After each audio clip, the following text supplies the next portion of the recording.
Never give up and never stop believing. Today is the 13th. Now, people that aren't born on the 13th, most of them think it's an unlucky number. Myself being born on November the 13th, it is the luckiest of lucky numbers.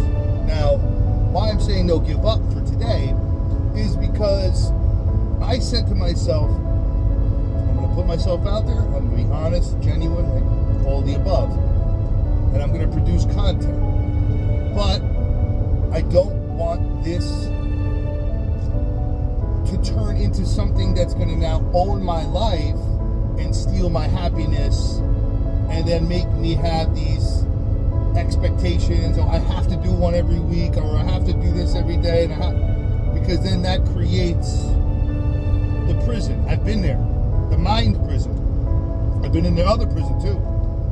But the mind prison is harder than the real prison, because if you got your mind right, you can be inside of a prison that I was in and be in a great space.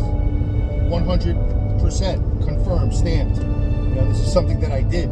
So why I want to produce never give up, or why I'm using this to be as never give up, is number one, the whole week between doing everything that I have to do to make ends meet and trying to produce content, or producing content, forget the word trying, producing content, doing what I want to do, and sharing my experience and helping people and giving, right? And because giving is getting. Getting, you'll see. The more you get, you keep trying to find this essence, this thing it's gonna make you feel good. But why doesn't it? Why does it feel better to chase, and then once you get it, it's like you think you want it so bad, but when you give to somebody and you help somebody and you do something, that's like a real feeling, a real godly grace, a real feeling of joy. And I think that a lot of us don't get it, and that we think that it's out there again, right? When you give, you get. And that's not like, oh, let me give money so I can get money. It's like, no, let me give help so I can feel good getting the feeling for helping, being a good Samaritan. So, being that it's the 13th, and I've been learning AI, not trying, because I see where we're going, and I want to help other people that are in a situation where they think that they have no way out. Could be a single parent like myself. And, I respect mothers too, and fathers that are single anyone, but, like when you're a single parent, you're doing all roles, and you start to see both sides of the fence and how much goes into being a good parent, right? Because I love my son, and I now get it. When I saw my mom serving me food and smiling, it was like automatic. She still does it to this day. I still like receiving it. But for my child, I do the same thing like that my mother did. My father didn't do that. My dad cooked, but my mom was always making the food, taking care of us, And I do that for my son, and it's a gift. And I do that even when I say, I have to get this done, I have to do that. I'm like, nope, no, you take care of him first. Everything else will fall into place. Because if you keep compromising, I have to do this just for now, or just for that, or this day, all those compromises add up to lost time, and I'm not losing any more time with my child. Because that's my why, right? To be a role model and mentor for him, and to inspire him, and to show him not to be a victim of the world, and don't allow it to control you and trick you and fool you. And if you believe in yourself and you stay strong, even if you go through the darkest shadows, the darkest days, you'll get out all right. You'll get out stronger. And it's just like going to the gym. Muscles hurt, but they're growing. Same thing. It's the same thing. Just a different experience. So never giving up is, I just want to tell everybody that all week I've been working on trying to be a one-man band with AI. Well, you still have to learn AI. So that I can really give more of where my strengths are, and then work on, not necessarily work on, because I have to do what my weaknesses are until I have a team, until I have people around me. But for now, do as best as I can without stressing myself out extremely. Good stress is like, you're working hard, you're putting it in, you're thinking your mind. Bad stress hard on yourself, completely overwhelmed, neglecting the things that matter.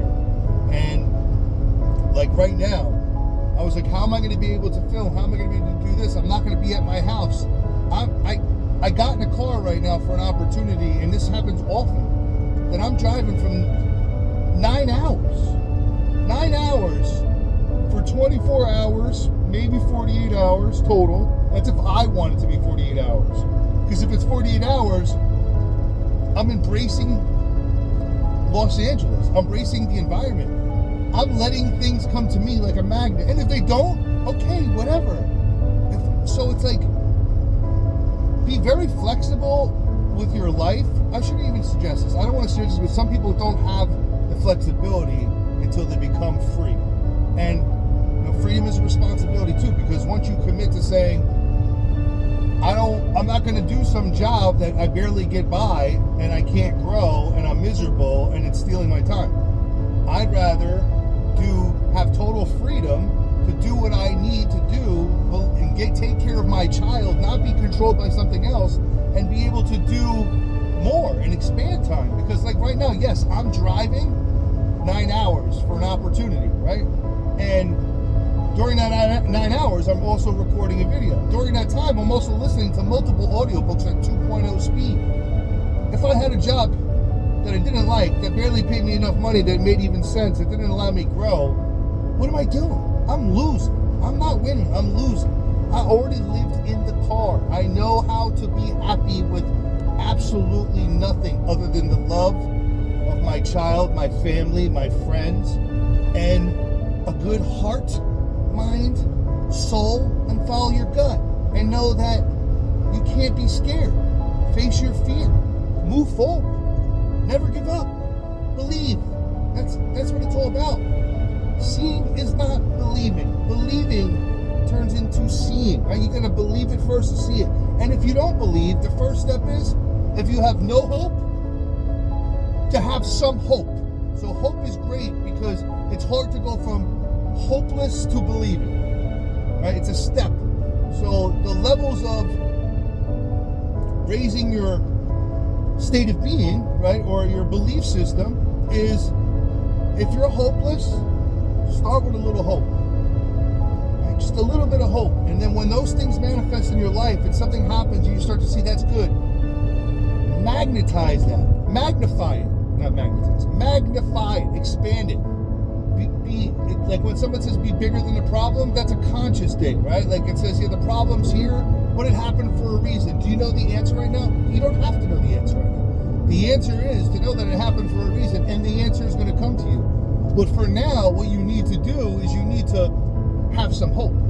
And then after hope, it becomes believing, right? Because now you start to believe. And there's another level above that, because where I'm at in life, and this isn't all the time, right?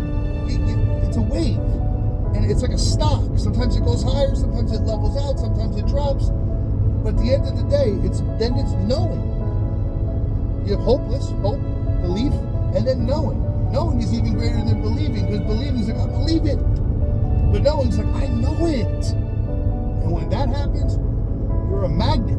And you are a reality creator, good or bad. I've been on both sides of it. I rode the wave of reality. Continue. We all do.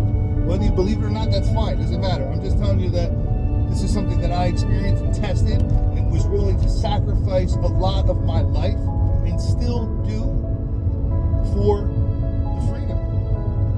Or to being able to be in control of my life and not let anybody else be in control of my life. Because that is a prison. Worse than the prison in there, because you could be inside of a prison and have your mind and your heart and your soul, and you can find heaven inside of hell. That's why I figured this all out on a deeper level. I've been studying personal development and Robbins since I was a kid. Since I was 13 years old, I've been following this guy. He's been my mentor that I never met, role model, you know, and I've tested in all of this world and how it is, and all I have to say is that if you believe in yourself and you know what's right, know what's wrong, and you're doing something You don't have to have the answer. You don't have to say, oh, this is exactly what I want to do. You have to feel that, is this something that's going to take time for you? Is it going to make you be happy? Do you feel happy doing it? Do you see any growth or potential? It doesn't make a difference what you do. You can be making sushi, cutting hair. Speaking of cutting hair, my mother loves what she does. That's heaven. Somebody else may hate it. Well, then you're in the wrong place, right? So it's never like what it is that you do. Are you doing the right thing for you? Not for your neighbor, not for your husband, not for your wife, not for your mother, not for your father, not for your son, for yourself. You are a unique human being. You all are. So this video is for never giving up. And yesterday I was let's not say the word stressed, because I didn't allow myself to get stressed, because I kept saying, wow, this would stress anybody else out right now, or used to stress me out. But I'm just gonna go with the flow. And I felt like I got absolutely nothing done. Trying to build a website, trying to do things with, and I'm not trying, I'm building the website, and all these other things happened because I erased the wrong thing, which I thought was after I downloaded something that I didn't need, which then while I'm working with AI to help me, because AI is also my coach, okay? So I can ask it a lot of questions, knows more about me than I do. And I believe the best for AI. I think AI is going to help us. But I also do believe that we're going to go through a very tough time before that great help comes for everybody. Because before it gets really good, I believe it's going to get bad. But I think we're going to be in a golden age. I truly do. And that's why I want us to be together. People to unite. People to come and unite the collective consciousness. Because being an individual trying to be the best and compare yourself is an endless chase, a worthless endless chase to unhappiness. When you are only competing against yourself to be better than yourself, you are in the right place, because it's an inner game on self, and you're looking for other people to work with, to be a part, to be friends with, and to share, and to grow, and to collaborate. These are the things that matter. And these are the things that in America I know are the hardest, because everybody's trying to be the biggest and the baddest and the best. Why can't we be the biggest, the baddest, and the best planet and human beings and work together? Because that's how you really grow. If you look at successful organizations, successful cultures, successful people, they have a solid team, solid friends, solid family, that's what works. And when that's broken and that's destroyed, you have nothing. So never give up. And let's make it happen. Believe. Have a great day. Have hope. Don't be hopeless. Hope first. Believe, knowing, and never give up. Because believing is seeing. God bless. Namaste. Have a great day.